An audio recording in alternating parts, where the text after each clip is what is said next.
we're going to actually just build our ideal kind of like starter routine in the hyperpigmentation realm for you guys. So hopefully this will be helpful for anyone that's just getting started. Hyperpigmentation should be, it's an all hands on deck type of problem to have. So during the day, we recommend starting with a vitamin C serum. If you also use a hydrating serum, it doesn't quite matter if it goes before or after.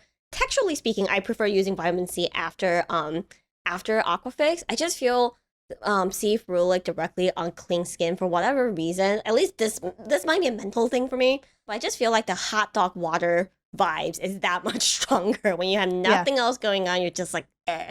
So, yeah, that's fair. It's just got that like that solvent tactile feel that it just doesn't sit clean. Exactly that. And then we would recommend during the day to follow up with your azelaic acid. This, I will say, I think the Naturium one is a pretty solid one to choose here because it layers relatively okay with other products. Some of the gunkier ones, it's like impossible to sit under sunscreen, and we wouldn't recommend those. And also high tendency of pilling. For sure. Especially when you're trying to layer under sunscreen. It can be such a nightmare. So I totally agree with you. That is a great one. Should also mention the Inky has one as well. That one it's a light emulsion as well, but it might, pilling is kind of weird.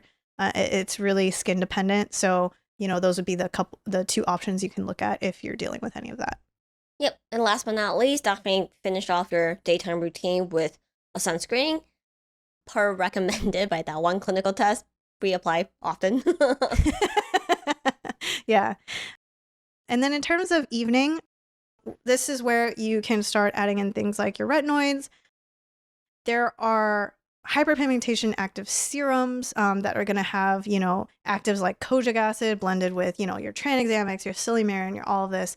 And you also, some of them come in moisturizer format. So we would say this is kind of that. This is the time where you're kind of layering multiple hyperpigmentation active products, and that's completely normal. And then in terms of one more thing, which is exfoliation, it is very helpful. And we'll put a link to our hyperpigmentation guide in the description below, but it's something that we didn't really mention in this episode. However, it is very helpful to the routine. So because there's a lot of products getting stacked in these routines, one thing to consider is really home peels. Doing one like once a week for those that maybe have more sensitive skin, even just twice a month or once a month, can be very helpful to your overall strategy.